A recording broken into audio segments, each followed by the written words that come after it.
Himba উপজাতির অনেক রীতিনীতি বিশ্বজুড়ে মানুষের কৌতূহলের বিষয় হয়ে উঠেছে। যেমন হিম্বা উপজাতির স্বামীরা তাদের নিজ স্ত্রীকে রাত কাটানোর জন্য অতিথির কাছে পাঠায়। এরা পানি দিয়ে নয়, ধোয়া দিয়ে গোসল করে। নারীরা শরীরে যে লাল মিশ্রণ ব্যবহার করে তার উপকারিতা বর্তমানে ব্যবহৃত সকল ক্রিমকে হার মানাবে। এদের চুলের স্টাইল দেখে বোঝা যায় কোন মেয়ে শিশু, কোন মেয়ে কিশোরী, কোন নারীর বিয়ে হয়েছে, কোন নারীর সন্তান আছে ইত্যাদি। হিম্বা সমাজে একজন পুরুষ একাধিক স্ত্রী রাখতে পারেন, আবার স্ত্রী একাধিক বিবাহ বা বিয়ের পরেও প্রেম করতে পারেন। কিন্তু সবচেয়ে আকর্ষণীয় বিষয়টি হলো হিম্বা নারী মানে সহজে পাওয়া সহবাসের সঙ্গী। কিন্তু এই ধারণার সত্যতা কতটুকু? হিম্বা উপজাতিতে এই সহবাস প্রথা কিভাবে এবং কবে শুরু হয়, আর কিভাবে পৃথিবীর মানুষ এদের সম্বন্ধে এবং এই সহবাস প্রথার সম্বন্ধে সন্ধান পেল? চলুন শুরু থেকে সন্ধান চালানো যাক। আফ্রিকার দক্ষিণ পশ্চিম অঞ্চলে নামিবিয়ার উত্তরে অবস্থিত একটি অঞ্চল কুনেনে রিজিয়ন। এই অঞ্চলের ধুলোমাখা রুক্ষ মরুভূমিতে হাজার হাজার বছর ধরে টিকে আছে এক প্রাচীন উপজাতি হিম্বা। তাদের ত্বকে লালচে রঙের প্রলেপ, মাথায় ভাস্কর্যের মতো চুলের বিন্যাস, পশুপালন নির্ভর জীবনযাত্রা, সব মিলিয়ে তারা যেন এক জীবন্ত শিল্পকর্ম। হিম্বারা আধুনিক সভ্যতা থেকে অনেকটাই আলাদা। তারা আজও তাদের ঐতিহ্য, ভাষা, আচার অনুষ্ঠান এবং জীবনযাপনের রীতিনীতিকে ধরে রেখেছে। এ কারণেই তারা শুধুমাত্র একটি আদিবাসী গোষ্ঠী নয়, বরং একটি চলমান সংস্কৃতির প্রতীক। এই সমাজে এমন এক অনন্য রীতি প্রচলিত আছে যেখানে স্বামী কোনো সম্মানিত অতিথি এলে নিজ স্ত্রীকে তার সঙ্গে রাত কাটাতে উৎসাহ দেন। তবে এটিকে কখনোই জোরপূর্বক নয়, বরং সম্মতিপূর্ণ আদান প্রদান হিসেবে দেখা হয়। এই প্রথার মূলে আছে দুটি গুরুত্বপূর্ণ বিষয়: অতিথি পরায়ণতা এবং সম্পর্কের প্রতি আত্মবিশ্বাস। হিম্বারা অতিথিকে ঈশ্বরের দূত বলে বিশ্বাস করে, তাই অতিথির যত্ন নেওয়া তাদের কাছে সামাজিক মর্যাদার বিষয়, আর তাই তারা এই প্রথা মেনে চলে। এটি আধুনিক দৃষ্টিকোণ থেকে অনেক সময় বিতর্কের জন্ম দেয়, কিন্তু হিম্বাদের কাছে এটি এক ধরনের সম্মান এবং সম্পর্কের পরীক্ষা। একজন পুরুষ যখন নিজের স্ত্রীকে অতিথির সঙ্গে শোয়ার অনুমতি দেন, তখন সেই পুরুষ তার নিজের নিরাপত্তা ও বিশ্বাস প্রদর্শন করেন। এই প্রথাকে তারা বলে খজেপিস আমুক জান্দা, যার অর্থ স্ত্রীকে সহবাসের জায়গা দেওয়া। এটি সামাজিক বা সহবাসের তৃপ্তির জন্য নয়, বরং অতিথিকে পরিবারের একজন করে তোলার প্রতীক। সব হিম্বা পরিবারে এই রীতি পালন করা হয় না। এটি প্রধানত বয়স্ক ঐতিহ্যনিষ্ঠ পরিবারগুলোতে প্রচলিত। অনেক সময় কেবল সম্মানিত ব্যক্তি বা যেসব অতিথি দীর্ঘদিনের সম্পর্ক রাখেন তাদের সাথেই এই প্রথা পালন করা হয়। নারীর সম্মতি এখানে খুবই গুরুত্বপূর্ণ।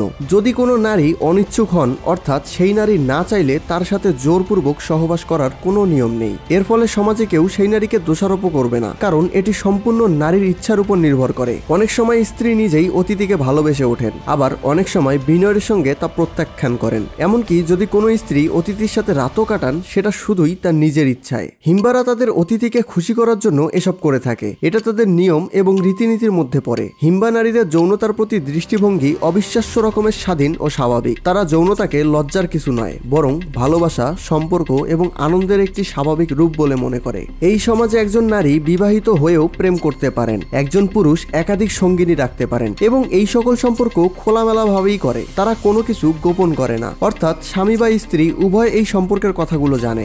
গত কয়েক দশকে হিম্বা উপজাতির জীবনযাত্রা, পোশাক, সাজসজ্জা ও রাত্রিযাপন সংস্কৃতি আন্তর্জাতিক মিডিয়ার চোখে পড়েছে। অনেক পর্যটক ভুল ধারণা নিয়ে হিম্বা গ্রামে আসে, ভাবেন এখানে ফ্রি সহবাসের সুযোগ রয়েছে। বহু ইউটিউব ভিডিওতে দেখা যায় একজন ইউটিউবার হিম্বা গ্রামে গিয়ে নারীদের সঙ্গে ভিডিও করছেন এবং জিজ্ঞাসা করছেন, তোমরা কেন কাপড় পরো না? তোমরা সত্যি কি পর্যটকদের সঙ্গে ঘুমাও? অনেক ক্ষেত্রে স্থানীয় গাইডও এসব কথায় সহমত হয়ে উত্তর দিচ্ছেন, হ্যাঁ, এরা পর্যটকদের সঙ্গে ঘুমায়, যাতে ভিডিও আরো ভাইরাল হয়। এই চিত্রনাট্যগুলো একেবারেই বিকৃতি এবং অসম্মানজনক। এগুলো হিম্বাদের আত্মমর্যাদা ও সংস্কৃতিকে মানুষের কাছে ভুলভাবে প্রদর্শন করে। কিন্তু হিম্বা উপজাতিতে এই সহবাস প্রথা কিভাবে এবং কবে শুরু হয়, আর কিভাবে পৃথিবীর মানুষ এদের সম্বন্ধে এবং এই সহবাস প্রথার সন্ধান পেল? হিম্বা জনগোষ্ঠীর প্রথম সন্ধান পাওয়া যায় 20 শতকের দিকে। হিম্বা গোষ্ঠী দীর্ঘকাল ধরে আফ্রিকার সীমান্তবর্তী অঞ্চলে বিচ্ছিন্ন এবং স্বতন্ত্রভাবে বসবাস করে আসছিল। তাদের জীবনযাত্রা, পোশাক এবং আচার আচরণ এতটাই আলাদা যে 20 শতকের শেষের দিকে পশ্চিমা জগতে হিম্বাদের নিয়ে কৌতূহলের জন্ম নেয়। বিশেষ করে 20 শতকের শেষের দিকে নামিবিয়া পর্যটনের হটস্পট হয়ে ওঠে, আর সেই সময়ে হিম্বা গ্রামগুলোতে ধীরে ধীরে পর্যটকের আনাগোনা শুরু হয়। তারা হিম্বাদের সরল জীবন, বিশেষ করে নারীদের সাজ পোশাক, উলঙ্গ শরীর এবং পবিত্র আগুনের আচার দেখে মুগ্ধ হয়ে যান। কিন্তু কিছুদিন পর পর্যটন হয়ে উঠল একটি শিল্প। সরকারি ও বেসরকারি পর্যায়ে কালচারাল ট্যুরিজম শুরু হয়। হিম্বা গ্রামগুলোর আশেপাশে hotel, camping spot, guide service চালু হলো। তাদের জীবনযাত্রা হয়ে উঠল এক ধরনের প্রদর্শনীর বিষয়। সেই সময়ের কিছু মানববিজ্ঞানী বিজ্ঞানী, ফটোগ্রাফার এবং অ্যাডভেঞ্চার প্রেমী ভ্রমণকারী এদের পৃথিবীর মানুষের সামনে আনে। তখনও পর্যটকেরা হিম্বাদের আচার আচরণ, ভাষা এবং বিশ্বাস সম্পর্কে বিস্তারিত কিছু জানে না। তারা ভাবেন সবকিছুই যৌনতার মোড়কে গঠিত। এর মূল কারণ হলো গাইডদের বানোয়াট গল্প। অনেক স্থানীয় ট্যুর গাইড অর্থের লোভে পর্যটকদের আকৃষ্ট করতে অতিরঞ্জিত বা ভুল তথ্য দেন। এখান থেকেই পর্যটকদের সাথে সহবাসের ভুল প্রথাটি ছড়িয়ে পড়ে। কিন্তু বর্তমানে প্রযুক্তি যত সহজলভ্য হয়েছে, হিম্বাদের সংস্কৃতিকে কেন্দ্র করে তত বেশি কন্টেন্ট তৈরি হতে শুরু করেছে।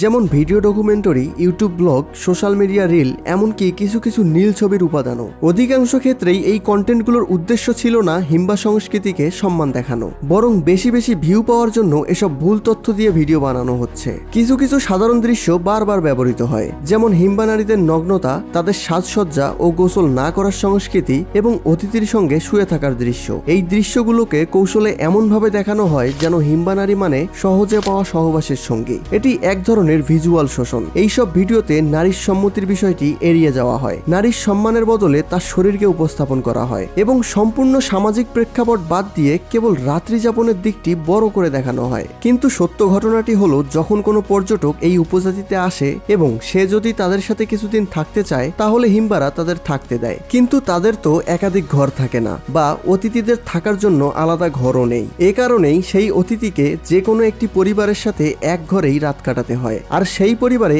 স্ত্রী বা একাধিক মেয়ে থাকতে পারে। অতিথিকে তাদের পাশেই ঘুমাতে হয়। কিন্তু তার মানে এই না যে তাদের মাঝে সবকিছু হয়ে যায়। তারা অতিথিকে স্বাভাবিকভাবেই গ্রহণ করে, যত্ন নেয় এবং তাদের গ্রামে থাকার অভিজ্ঞতাকে আরো বিশেষ করে তোলে। এতটুকুই।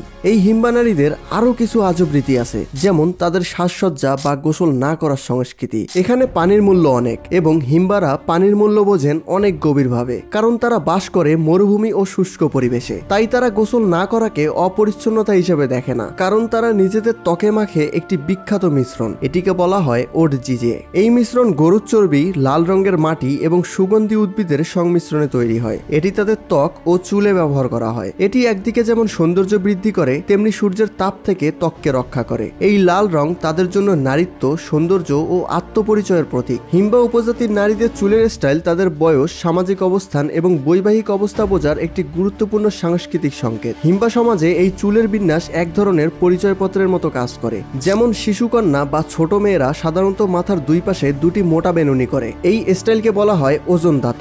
এটা বোঝায় তারা এখনো শিশু এবং বিবাহযোগ্য নয়। কিশোরী মেয়েরা বা বয়সন্ধিকাল যুক্ত মেয়েরা যখন কৈশোরে পা রাখে, তখন তাদের চুলের বিন্যাসেও পরিবর্তন আসে। তারা সামনে বা পেছনের দিকে একাধিক বেনুনি করে এবং ধীরে ধীরে বিশেষ মিশ্রণটি ব্যবহার শুরু করে। এই ধাপ বোঝায় তারা এখন বড় হচ্ছে, তবে এখনো বিবাহিত নয়। বিবাহিত নারীদের চুলে অনেক বেনুনি থাকে এবং সেগুলো সেই বিশেষ পেজ দিয়ে মোটা করে ঢেকে দেওয়া হয়। তারা মাথার উপরে এক ধরনের চামড়ার হেডপিস বা মুকুট পরে, যাকে ইরেম্বি বলা হয়। আর এই ইরেম্বি গরুর চামড়া দিয়ে তৈরি হয়। এটি শুধুমাত্র বিবাহিত নারীরাই পরেন। যে নারীরা মা হয়েছেন, তারা তাদের হেডগিয়ারে আরো কিছু বাড়তি বৈশিষ্ট্য যোগ করেন। এটা দেখেই বোঝা যায় তিনি শুধু বিবাহিত নন, তার সন্তানও রয়েছে। পুরুষদের ক্ষেত্রেও চুলের স্টাইল গুরুত্বপূর্ণ। অবিবাহিত পুরুষরা মাথার মাঝ বরাবর একটি মাত্র বেনুনি রাখে। বিবাহিত পুরুষেরা টুপি বা কাপড় দিয়ে তাদের মাথার চুল ঢেকে রাখে। আর বয়স্ক পুরুষদের মাথা সম্পূর্ণভাবে কামানো থাকতে পারে এবং তারা সম্মানজনক অবস্থানে থাকেন। সবশেষে এই পুরো প্রেক্ষাপটে আমাদের উচিত হিম্বা সংস্কৃতির প্রতি সম্মান রেখে তাদের আসল পরিচয় ও প্রথাগুলোর সঠিক ব্যাখ্যা প্রদান করা, সেই সঙ্গে বাইরের পৃথিবীকে এই অস্পষ্ট ও ভুল ধারণাগুলো থেকে মুক্ত করা। হিম্বা নারীদের প্রতি সম্মান শুধু তাদের অতিথেয়তা বা রাত্রি যাপনের প্রথা নয়, বরং তাদের বুদ্ধিমত্তা, স্বাধীনতা এবং আত্মমর্যাদা রক্ষার সংগ্রামকে শ্রদ্ধা করা। তাদের জীবনযাত্রা, তাদের মনোভাব, তাদের সমাজকে জানার মাধ্যমে আমরা সত্যিকারের অর্থে তাদের সংস্কৃতিকে সমর্থন ও শ্রদ্ধা জানাতে পারবো।